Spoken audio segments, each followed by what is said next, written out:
Hello friends, welcome back to my channel. My name is Cynthia and I decided to go ahead and do a part 2 to my Homegrown Cultivating Kids for the Kingdom series, just because I really feel that a lot of times as Christian women, as Christian mamas, we pour into ourselves, into our spiritual walk, into our quiet time, but a lot of times we seem to not put the same amount of energy or the same amount of thought within our children. So I decided to do this and I hope that you guys enjoy it. So I want to start off first with a verse found in Ephesians chapter 6, verse 4, where it talks about, Paul actually talks about, it says, "Fathers, don't stir up anger in your children, but bring them into the training and instruction of the Lord." And this also goes with another verse that says, "Train your child in the way they should go, and if they should depart, they will always come back."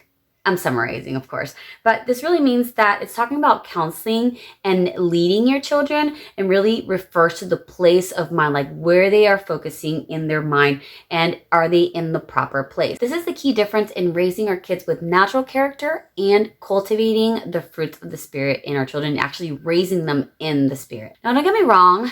Raising our kids with good natural spirit is always good, with morals and values, but sometimes something that is good doesn't necessarily mean that it's going to align with the Bible. And I'll give you an example of this. Sometimes the world thinks that characters are good, but they also can have a selfish gain to them. Let me tell you what I mean about this. So a kid naturally would like to be nice to others, right? But the question is, are they really being nice because they want to show God to others? Or is it because they want to be popular or because they don't want to be bullied? You see, the fact of them being nice is not a bad thing, but where is the motive? What is bringing upon that character trait? Is this something that we want to do to have recognition for ourselves? Or is it something that we want to do because we want to honor God? So instead of teaching our kids to be kind or to be nice, just because they should be, right? We want to teach them that that's because it's one of the fruits of the Spirit. It is what God would want them to do. And in turn, they will humble themselves by being nice when somebody's being rude to them. Now, it doesn't mean that they're going to have somebody push all over them and bully them, but it does mean that we don't have to fight bad with bad. Really taking into heart the verse that says we need to love one another because it's good to love them, but it's really in their best interest. Then that's when it becomes a fruit of the Spirit. Not loving because I need to feel loved, but loving because that's what Christ asked me to do for my brother and sister. And the only way we can truly do this is by remaining in the vine. If we stay connected to Him, those fruits are going to be penetrating into our own little branches. And to be very honest, this is really the only way that we can truly lead our kids into the way of the Master. One of the top parenting strategies is to show love and affection. And then the second one was how parents manage their own stress. So sometimes we may mess up, we may yell, we may say things that we may not want to our kids. And sometimes we may even regret the things that we do or the way we act with them, right? But beating ourselves up does no good. It does no good to us and it does no good to our kids. Now, let me reword this. This is not the same as like apologizing to our children or admitting when we're wrong or really humbling ourselves to them.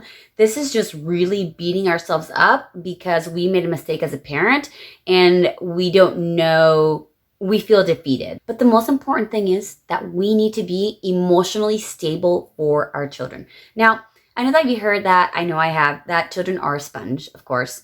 And everything that we do, everything that we say, the way we act, the way we feel, they're going to be feeling those same things and they're going to start learning those behaviors. And so if I'm an emotional wreck because I just hit my kid and I'm really sorry about it, or I just yelled at them and I lost my temper and then I beat myself up over it and I say I'm a bad mom, I'm a horrible mom, I can't believe I did this, which is a natural behavior and it's a natural feeling sometimes, but we need to learn from our mistakes and really move forward with that. They're going to see, hey, Mom made a mistake, but you know what? She apologized and we moved forward and we grew from there.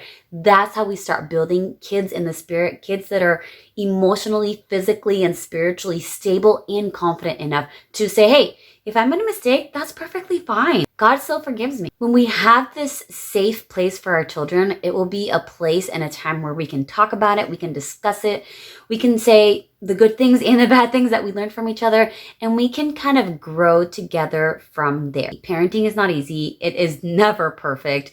and God never said it was going to be. So I want you guys to reflect today. Is your home a safe place? Is it a place where words are welcome there? Is it a place where your child can be emotionally safe and be able to say what they liked or what they didn't like and know that mistakes are part of life? Is it a place where we can say, I'm sorry, forgive me, I messed up, can we talk about it? These are things that we really need to be in tune with in our home and make sure that we don't shut those doors to communication, because that is the worst thing we can do. Our Christian walk is a one step at a time. That's it for today. I hope that you guys enjoyed it. If you did, definitely give it a thumbs up and go ahead and subscribe towards the bottom.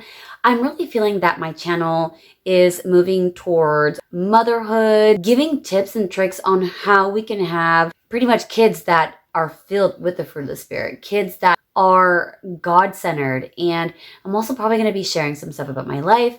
I've been thinking about doing some decluttering, minimalism stuff in my life, not just spiritually, but also physically. And so I hope that you guys stay tuned for that. I really, really appreciate all of your support, all the time that you spend watching my videos. And I hope that they are a blessing to you. If they are, definitely, please let me know in the comments below. That's all for today. God bless you guys, and until next time.